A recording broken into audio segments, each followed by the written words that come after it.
प्रीतमगढ़ के राजा खड़क सिंह कान के कच्चे थे और किसी के बहकावे में जल्द आ जाते थे। उसका अपना कोई विचार नहीं होता था, इसलिए उसके फैसले उसके चाटुकार द्वारा प्रभावित हो जाते थे। उसी राज्य में एक बुद्धिमान किसान रतन रहता था। एक बार प्रीतम नगर में भयंकर अकाल पड़ा। राज्य में लोग एक एक दाने के लिए तरस रहे थे। मंत्री जी, राज्य में ये अकाल कब खत्म होगा? महाराज, जब राज्य में बारिश होगी तो ये अकाल खत्म हो जाएगा। और बारिश कब होगी? पता नहीं महाराज, हो सकता है 2 से 3 दिन में, हो सकता है महीनों, सालों बाद। ओह, हमारे राजमहल में कितने दिनों के लिए अनाज होगा? 2 साल। सिर्फ 2 साल? इसके लिए कौन दोषी है? इसके लिए सरासर किसान दोषी है महाराज। किसानों का ही काम है अनाज को खेत में उपजाना और हमें उपलब्ध कराना। तब हमें क्या करना चाहिए? महाराज, हमें किसानों से 2-2 बोरा अनाज लेकर अपने राजमहल के लिए 10 वर्ष का अनाज भंडार में संग्रह कर लेना चाहिए। लेकिन वो किसान बेचारे कहाँ से लाएंगे अनाज? उनके यहाँ भी तो अकाल पड़ा है। महाराज, अनाज उगाना किसानों का काम है। अगर वो नहीं देंगे तो और कौन देगा? ठीक है, तो ऐलान कर दो कि प्रत्येक किसान 2-2 बोरे अनाज राजमहल के लिए निकाल कर रख दे। हमें कम से कम 10 साल का अनाज राजमहल के लिए चाहिए। दूसरे दिन सुबह सुबह राजा खड़क सिंह का फरमान पूरे राज्य में राजकर्मी द्वारा सुनाया जाता है।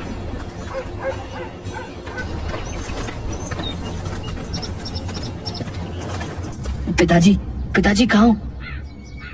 ले देकर हमारे पास 2 बोरे अनाज ही है, वो भी राजा को दे देंगे तो हम भूखे मर जाएंगे।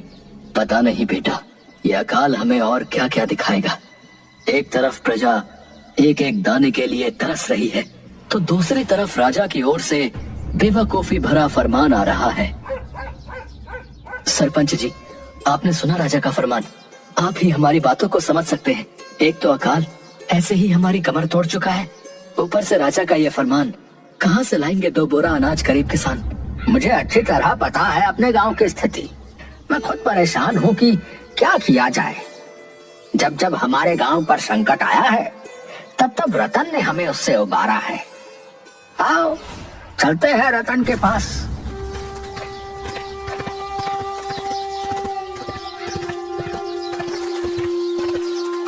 रतन, ओ रतन, अरे बाहर निकल भाई। अरे गांव पर इतनी बड़ी समस्या आई हुई है और तू घर में बैठा है। राम राम सरपंच जी, अभी बंकू से मेरे राजा के फरमान पर ही बात हो रही थी। तो इस परिस्थिति में हमें क्या करना चाहिए भाई? ये फरमान राजा का नहीं, बल्कि उनके चाटुकारों का है। हमें उन्हें सबक सिखाना होगा। अब लेकिन हम ऊंचे पदों पर बैठे मंत्रियों को कैसे सबक सिखाएंगे भाई? है? हमारी बात राजा क्यों सुनेंगे? सरपंच जी, आप राज सैनिकों को बोल दीजिए कि रतन राजमहल के लिए किसी को अनाज नहीं देने जा रहा है। सैनिक रतन और सरपंच को राजा का हुक्म न मानने के कारण राज दरबार में राजा के सामने पेश करते हैं। इन दोनों को क्यों लाया गया है यहाँ? महाराज, इन्होंने 2 बोरा अनाज न खुद दिया है और न ही गांव वालों को देने दिया है। अच्छा, क्यों जी? तुम लोगों ने अनाज देने से मना क्यों किया और गांव वालों को क्यों भड़काया? अनाज उपलब्ध कराना तुम किसानों का ही काम है, फिर भी तुमने लोगों को भड़काया। ये तो राजद्रोह है। इसके लिए तुम दोनों को फांसी हो सकती है। सरपंच मन ही मन सोचता है, रतन पर विश्वास कर अनाज देने से मना किया, आज फांसी तय है। वो रतन की ओर देखता है। महाराज, हमारे गांव से पानी सहित बादलों की चोरी हो गई है, इसलिए हम लोग अनाज देने में असमर्थ हैं। बादलों की चोरी, इसके लिए कौन जिम्मेदार है? इसके लिए तो मंत्री जी जिम्मेदार है महाराज। नहरों कुएं द्वारा हमारे खेतों में पानी पहुंचाना और हमारी रक्षा करना तो राज्य प्रशासन का काम है महाराज, और राज्य के प्रशासन की जिम्मेदारी मंत्री जी का काम है। क्यों मंत्री जी, आपके रहते बादलों की चोरी कैसे हो गई? महाराज, बादलों का आना जाना तो एक प्राकृतिक मामला है, इसमें हम क्या कर सकते हैं? महाराज, अपने पड़ोसी राज्य में जहाँ के मंत्री जी हमारे मंत्री जी का खास मित्र है, वहाँ अच्छी बारिश हुई है। मंत्री जी, कहीं आपने अपने मित्र को मदद तो नहीं पहुँचाई? 2 दिनों के अंदर इनके गांव में पानी भरा बादल पहुँच जाना चाहिए, नहीं तो आपको सजा दी जाएगी।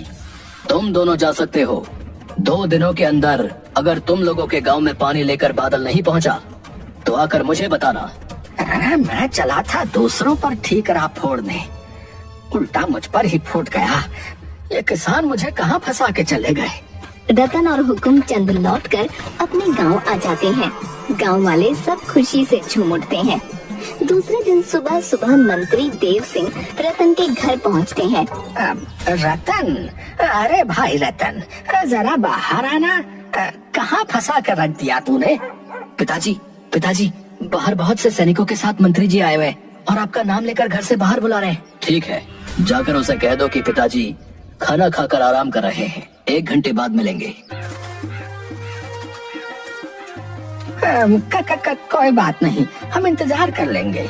इधर गांव में सैनिकों के साथ मंत्री जी के आने की खबर तेजी से फैल जाती है। सरपंच हुकुमचंद डरे सहमे से दौड़े दौड़े आते हैं। प्रणाम महाराज, आप खुद सुबह सुबह हमारे गांव पधारे, कोई बात हो गई क्या? अरे हमें बुला लिया होता। अरे सरपंच जी, वो क्या है कि मुझे आप लोगों से ही मिलना था, तो सोचा कि चलकर खुद मिल लूं। रतन के बेटे ने बताया कि रतन खाकर आराम कर रहा है, 1 घंटे बाद आएगा, बस उसी का इंतजार कर रहा हूँ। अरे आप खड़े क्यों हैं? बैठिए ना। अरे गांव वालों, अपने अपने घर से जरा खटिया लाना, मैं अभी रतन को अंदर से बुला कर लाता हूँ। अरे रतन, बाहर मंत्री जी सैनिकों के साथ इंतजार कर रहे हैं और तू यहाँ पर आराम से बैठा है। चल बाहर जल्दी चल, पता नहीं सुबह सुबह ये लोग क्यों आए हैं।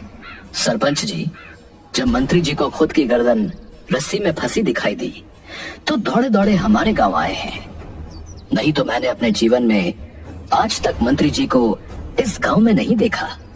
कुछ भी हो, वो हमारे मंत्री हैं, हमें उन्हें ज्यादा इंतजार नहीं करवाना चाहिए।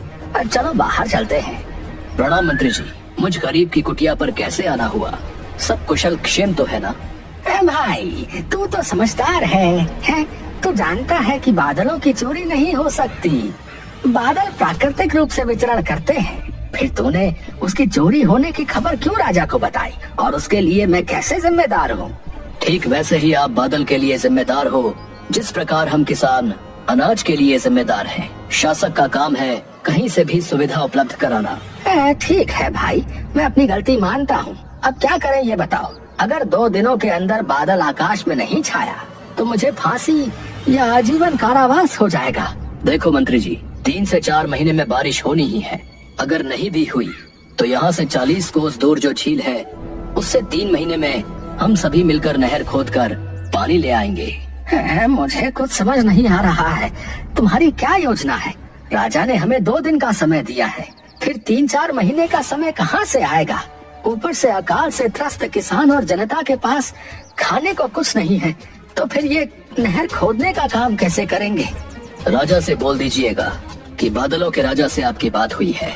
उन्होंने कहा है कि अगर तुम लोग जनता को 4 महीने खाना और मजदूरी दोगे तो 4थे महीने तुम्हारे खेतों में पानी की कमी नहीं होने दूंगा। लेकिन इन 4 महीनों में अगर बारिश नहीं हुई तो फिर क्या होगा? 4 महीने अगर सारी जनता को खाना और काम मिल जाए तो 4 महीने काफी हैं 40 कोस से नहर खोदकर खेतों में पानी को लाने के लिए, और ये काम अकाल को हमारे राज्य से सदा के लिए भगा देगा। समझ गया। राजमहल में पूरी जनता के लिए कम से कम 6 महीने का अनाज संग्रहित है। मैं अभी तुरंत जाकर महाराज के सामने ये विचार रखता हूँ। मंत्री देव सिंह राजा के पास जाकर उन्हें बताता है, महाराज, हमारी बादल के राजा से बात हो चुकी है और वो 3 से 4 महीने में हमारे यहाँ पहुँचने वाले हैं। लेकिन शर्त यह है कि इन 3-4 महीनों में जनता के लिए काम और अनाज दोनों मुहैया कराने होंगे। ठीक है, 4 महीनों के लिए राज भंडार खोल दो, बदले में जनता को कोई काम पर लगवा दो। मंत्री देव सिंह राजा के आदेश का पालन करते हुए जनता को राशन मुहैया कराने के साथ साथ उन्हें नहर खोदने के काम में लगा देता है। लेकिन डाकू चंपत सिंह अपने साथी जगीरा के साथ जनता के राशन को बीच में ही लूट लेता है। लोगों में हाहाकार मच जाता है। सरपंच जी, अब क्या होगा?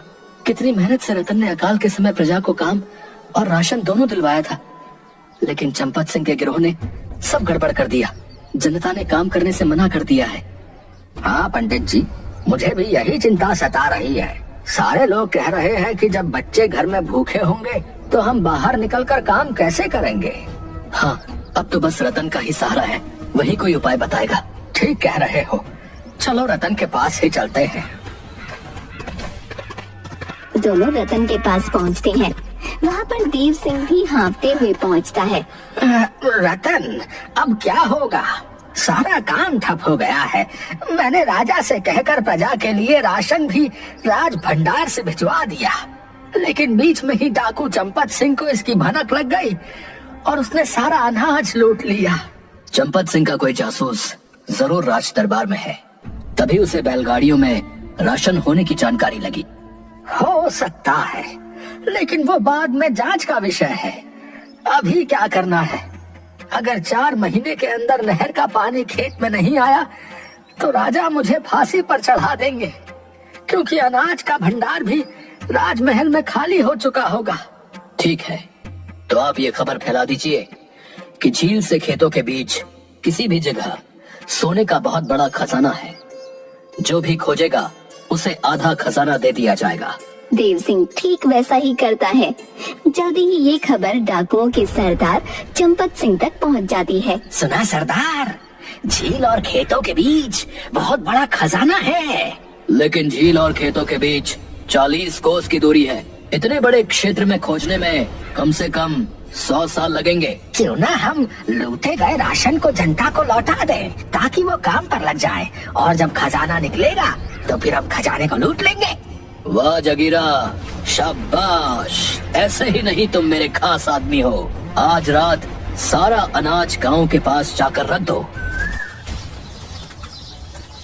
सुबह सुबह लोग खेतों में अनाज को देख खुशी से झूम उठते हैं और सब मिलकर काम पर लग जाते हैं। हुकुमचंद, ज्ञानचंद और रतन तीनों एक दूसरे को देखकर मुस्कुराने लगते हैं। 4 महीने बाद नहर में पानी आ जाता है और हर खेत में फसल लहलहा उठती है। क्यों मंत्री जी, 4 महीने हो गए, लेकिन न ही आपके पानी वाले बादल आए और न ही झील से खेतों के बीच कोई खजाना ही मिला। महाराज, खेतों में बादलों से पानी चाहिए था, जो अब नहर के द्वारा पहुंच रहा है। और रही बात खजाने की, तो सारे खेतों में सोने जैसी फसल लहलहा रही है। हमने मुफ्त में किसी को अनाज भी नहीं दिया और न ही नहर के लिए कोई विशेष धनराशि को लगाया, और अकाल से भी छुटकारा पा लिया। महाराज, वाह मंत्री जी वाह। आपके इस कार्य की जितनी प्रशंसा की जाए वो कम है। आपके इस महान कार्य के लिए हम आपको 10,000 स्वर्ण मुद्राएं इनाम के रूप में देने की घोषणा करते हैं। महाराज की जय हो। इस कार्य का असली हकदार मैं नहीं, बल्कि गांव से आया हुआ बुद्धिमान किसान रतन है, जिसने अपनी बुद्धिमत्ता के बल पर बिना किसी अतिरिक्त धनराशि खर्च किए अकाल से पूरे प्रजा को निकालकर हमेशा के लिए छुटकारा दिला दिया। महाराज, राजा खड़क सिंह गांव में जाकर रतन किसान को 10,000 स्वर्ण मुद्राएं इनाम में देते हैं।